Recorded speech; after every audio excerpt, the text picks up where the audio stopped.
नमस्कार। काले मेघा पानी दे, ये संस्मरण हमने पढ़ा आरोह चैप्टर नंबर 13 में ये पाठ दिया हुआ है। अच्छा, आपको ये बताना है कि इस संस्मरण के इस पाठ के लेखक कौन है। आपको कमेंट बॉक्स में लिखना है उसका नाम।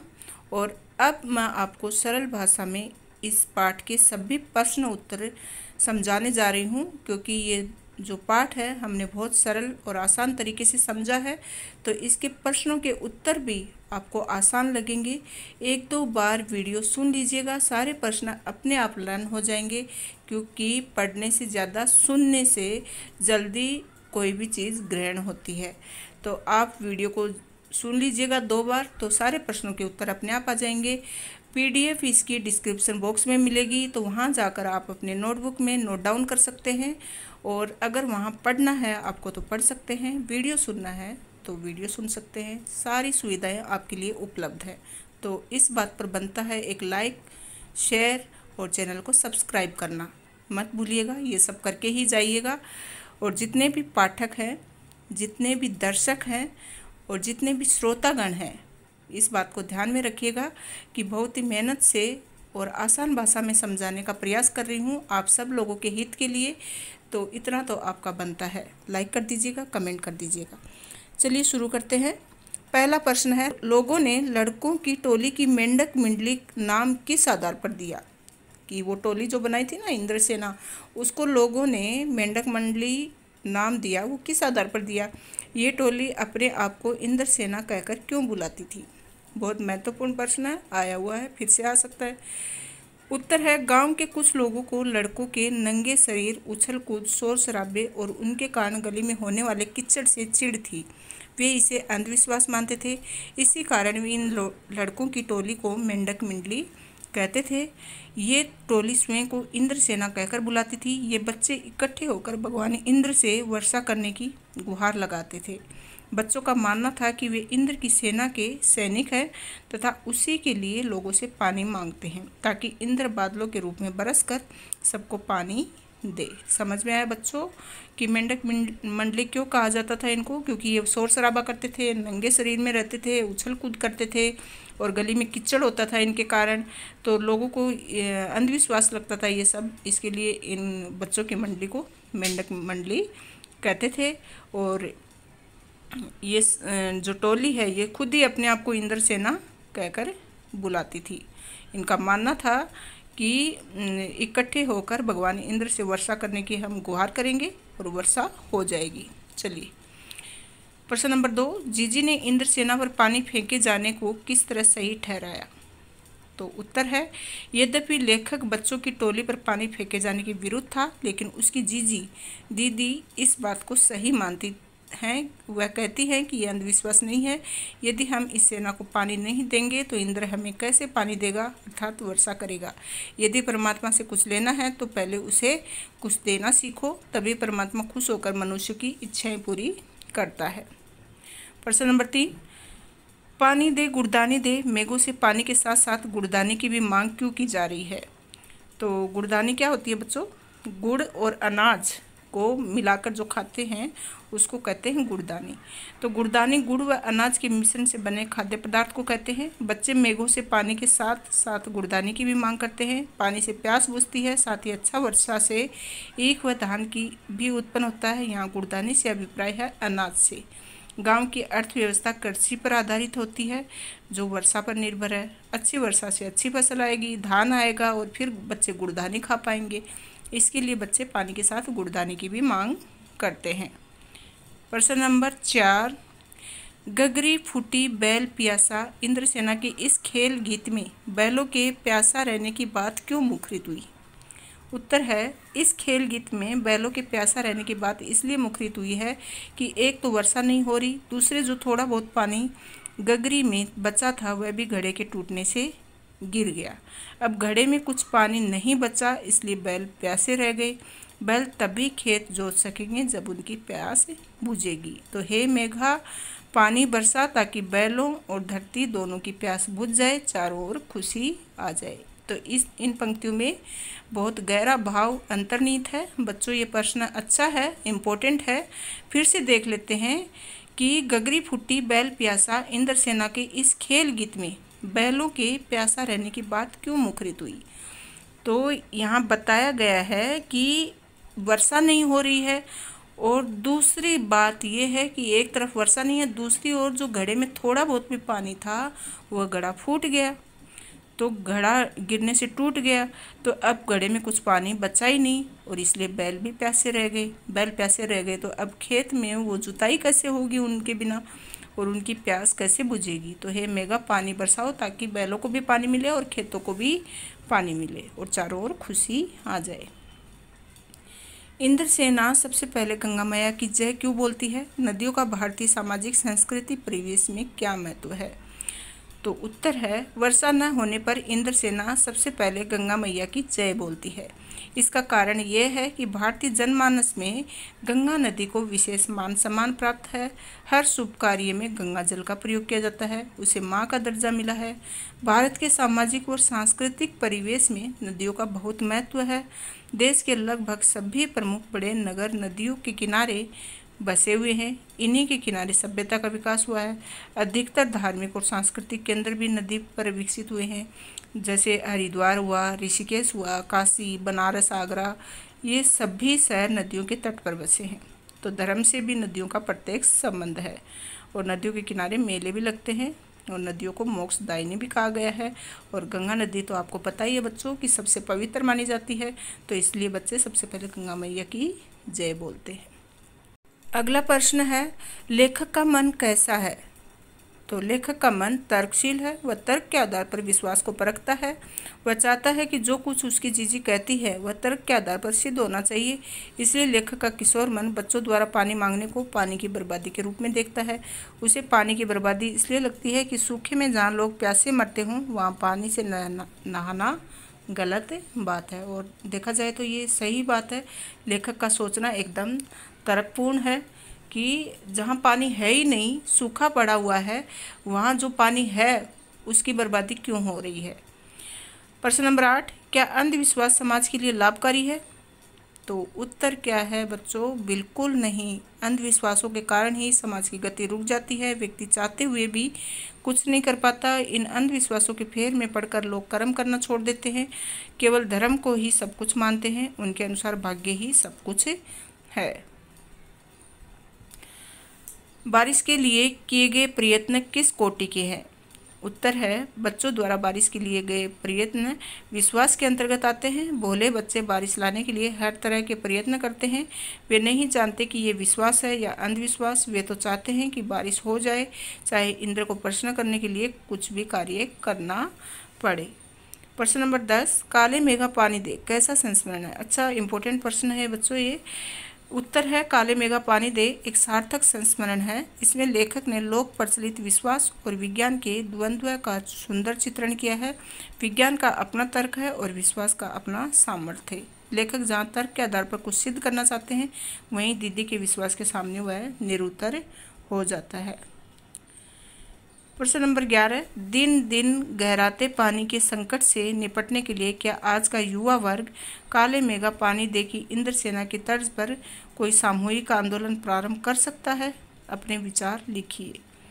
तो उत्तर है, दिन दिन गहराते पानी के संकट से निपटने के लिए आज का युवा वर्ग इंद्रसेना की तर्ज पर सामूहिक आंदोलन चला सकता है। युवा वर्ग जागरूक रैली निकाल सकते हैं। वे नुक्कड़ नाटक, रैली, पोस्टरों, चर्चाओं और रेडियो व टीवी के माध्यम से पानी के संरक्षण, उसके सदुपयोग आदि के बारे में जागृति पैदा कर सकते हैं। वे वृक्षारोपण करके तालाबों की खुदाई आदि के जरिए पानी के संकट को काफ़ी हद तक दूर कर सकते हैं।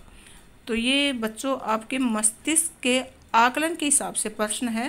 प्रश्न किसी भी तरह से बनाकर पूछा जाता है बोर्ड की एग्ज़ाम में, ज़रूरी नहीं कि जो इस PDF में दिए हैं उसी में से आए। हाँ, ये प्रश्न बहुत सारे प्रश्नों का संकलन है यहाँ पर, इससे आपको आइडिया लग जाएगा कि किस तरह के प्रश्न बोर्ड में पूछे जा सकते हैं। तो पिछले सालों में जो प्रश्न आए हुए हैं उन पर आपको ज़रूर गौर करना है कि पाठ्य पुस्तक में से कोई भी कहानी से, कोई भी संस्मरण से किस तरह से प्रश्न बन सकते हैं। आपको हर तरह से जवाब देने के लिए तैयार रहना है। इसके लिए अधिक से अधिक प्रैक्टिस करना है आपको और पुराने पेपरों को सोल्व करना है। चलिए आगे बढ़े। प्रश्न नंबर 12, काले मेघा पानी दे संस्मरण विज्ञान के सत्य पर सहज प्रेम की विजय का चित्र प्रस्तुत करता है, स्पष्ट कीजिए। तो विज्ञान के सत्य पर प्रेम की विजय यहाँ बताई गई है, कैसे स्पष्ट करोगे? उत्तर है, लेखक अपनी जीजी से स्नेह करता है, जीजी भी उसे बहुत चाहती है, दोनों का भावनात्मक लगाव है। लेखक जीजी के अंधविश्वासों को निरर्थक मानता है, परंतु जीजी उसे अपने तर्कों से चुप करा देती है। अत्यधिक स्नेह भाव के कारण लेखक की तर्क क्षमता कमजोर हो जाती है। जीजी की भावनाएं लेखक की बुद्धि पर हावी हो जाती हैं। ये चाहकर जीजी के अंधविश्वासों का विरोध नहीं करता, क्योंकि जीजी अंधविश्वासी तो है, परंपरा और रीति रिवाज बहुत मानती है, लेकिन लेखक जो है उसका विरोध नहीं कर पाता। लेखक अंधविश्वास को नहीं मानता, लेकिन फिर भी उसका विरोध नहीं कर पाता, क्योंकि जीजी बहुत उससे प्यार करती है, उस पर बहुत स्नेह रखती है। इसके लिए लेखक की बुद्धि पर जीजी की भावनाएं हावी हो जाती हैं। अगला प्रश्न है जो कि सीबीएसई ने 2015 में पूछा है, धर्मवीर भारती मेंढक मंडली पर पानी डालना क्यों व्यर्थ मानते हैं? तो लेखक क्यों मानते हैं? लेखक मेंढक मंडली पर पानी डालना व्यर्थ मानते थे क्योंकि इस समय पानी की भारी कमी है। लोगों ने में कठिनता से पानी पीने के लिए बाल्टी भर पानी इकट्ठा कर रखा है, उसे इस मेंढक मंडली पर फेंकना पानी की घोर बर्बादी है। इससे देश व समाज की क्षति होती है। वह पानी को इस तरफ फेंकने के सिवाय अंधविश्वास को कुछ नहीं मानता। तो ये एक तरह से अंधविश्वास है कि पानी की कमी है, फिर भी पानी को बर्बाद कर रहे हो। प्रश्न नंबर 14, काले मेघा पानी दे के आधार पर लिखिए कि आज कैसी स्थितियों के कारण लेखक को कहना पड़ा, आखिर कब बदलेगी ये स्थिति? तो उत्तर है, लेखक ने इस निबंध में सूखे के दिनों में अंधविश्वास के नाम पर पानी की बर्बादी पर कड़ा ऐतराज़ जताया। वह समाज के दोहरे आचरण पर भी व्यंग्य करता है। आज समाज हर क्षेत्र में सिर्फ मांग है, त्याग का कहीं नामो निशान नहीं है। कोई भी अपने कर्तव्य की बात नहीं करता, सिर्फ सभी भ्रष्टाचार की पोल खोलकर आनंद लेते हैं, दूसरे के काले कारनामों पर चटकारे लेते नजर आते हैं, परंतु स्वयं भी भ्रष्टाचार का अंग बन रहे हैं। इसके कारण समाज में समृद्धि नहीं आती है, वर्ग विशेष को फायदा उठाता है। इस स्थितियों के कारण लेखक को कहना पड़ा, आखिर कब बदलेगी ये स्थिति? कौन सी स्थिति की बात कर रहे हैं? कि लोग हैं वो दोगले हैं, दोहरा आचरण है, कि एक ओर तो वो खुद ही भ्रष्टाचार में लिप्त हो रहे हैं और दूसरी ओर जो भ्रष्टाचारी लोग होते हैं उनकी पोल खुलती है तो उनका आनंद लेते हैं। तो इस तरह से लोग खुद भ्रष्टाचारी हैं, फिर भी भ्रष्टाचारियों पर उंगली उठाते हैं। तो ये स्थिति कब तक ऐसी रहेगी, ऐसा लेखक यहाँ कहते हैं। प्रश्न नंबर 15, मेंढक मंडली पर पानी डालने को लेकर लेखक और जीजी के विचारों में क्या भिन्नता थी? बहुत अच्छा प्रश्न है और आया हुआ है, 2 बार फिर से आ सकता है बच्चों। मेंढक मंडली पर पानी डालने को लेकर लेखक और जीजी के विचारों में अत्यधिक भिन्नता थी। भिन्नता मतलब दोनों में समान विचार नहीं थे, दोनों अलग तरीके से सोचते थे। लेखक जहाँ उसको बर्बादी मानता है और वहीं जो जीजी है वो ये मानती है कि हम त्याग करेंगे तभी तो इंद्र देवता प्रसन्न होंगे हमारे ऊपर। देखते हैं क्या है उत्तर। लेखक आर्य समाजी विचारधारा से प्रभावित है। इंद्र सेना वर्षा की स्थिति में निरर्थक उछल कूद करती थी, उन पर पानी फेंकना मूर्खता थी क्योंकि पानी की भारी कमी थी। जीजी मेंढक मंडली पर पानी फेंकने को उचित मानती है। वह कहती है कि किसी से कुछ पाने के लिए पहले कुछ चढ़ाना पड़ता है, ये पानी का अर्धेय है, पहले त्याग करने से ही फल मिलता है।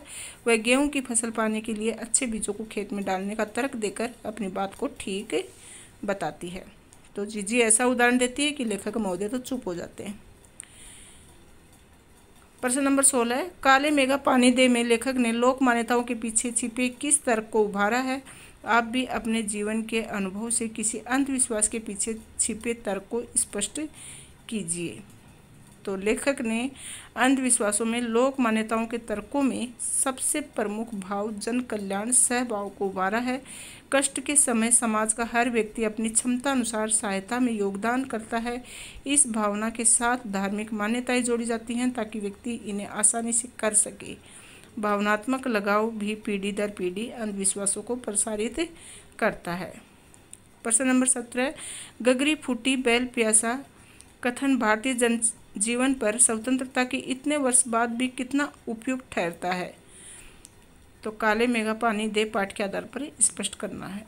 गगरी फूटी बैल प्यासा आज के समय में पूर्णतः सही नहीं है। आज़ादी के बाद देश में बड़े बड़े बांधों में पानी इकट्ठा करके नहरों के माध्यम से खेतों तक पहुंचाया जाता है। आज किसान केवल वर्षा पर आश्रित नहीं है।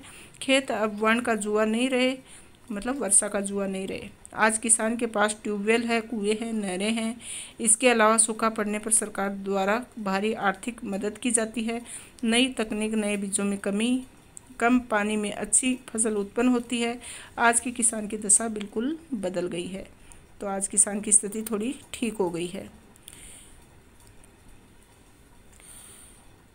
अगला प्रश्न है, ग्रीष्म में मतलब गर्मियों में कम पानी वाले दिनों में गांव गांव डोलती मेंढक मंडली पर बाल्टी से पानी उड़ेलना जीजी के विचार से पानी का बीज बोना है। तो ये तो हम पहले भी चर्चा कर चुके हैं कि जीजी बोलती है कि ऋषि मुनियों ने भी त्याग को महत्व दिया है कि पहले दान करेंगे तब हमें उसका दुगुना चौगुना 8 गुना मिलता है। तो जीजी तो पानी की बाल्टी उड़ेलना उचित मानती है ना। तो ये तो आसान सा प्रश्न है। प्रश्न नंबर 19, लेखक इंद्रसेना पर पानी फेंकने का समर्थक क्यों नहीं था? ये भी बहुत बार आ चुका है, फिर भी देख लेते हैं। और उसके रूठ जाने पर जीजी ने उसे क्या कहकर समझाया? अच्छा प्रश्न है। लेखक इंद्रसेना पर पानी फेंकने का समर्थक नहीं था। उसका मानना था कि सूखे के दिनों में पानी की कमी होती है। इस तरह मेहनत से इकट्ठा किया गया पानी अंधविश्वास के नाम पर इंद्रसेना पर फेंका जाना गलत है। जीजी फिर भी ये कार्य करती है तो वह नाराज़ हो जाता है। जीजी उसे कहती है कि बादलों से वर्षा लेने के लिए इंद्रसेना लोगों से जल का दान कराती है। ये फसल बोने के समान है। इसके बाद ही भगवान इंद्र वर्षा करते हैं। तो इस तरह से वह समझाती है अपने भाई को, लेखक को। थैंक यू स्टूडेंट्स, आपको ये सभी प्रश्नों के उत्तर अच्छे से समझ में आ गए होंगे। बहुत ही अच्छा प्रश्न है जिसमें अंधविश्वास के ऊपर कटाक्ष किया गया है और विज्ञान के बारे में बताया गया है। तर्क से सोचने के लिए लेखक ने सभी को संदेश दिया है, प्रेरणा दी है। Thank you so much.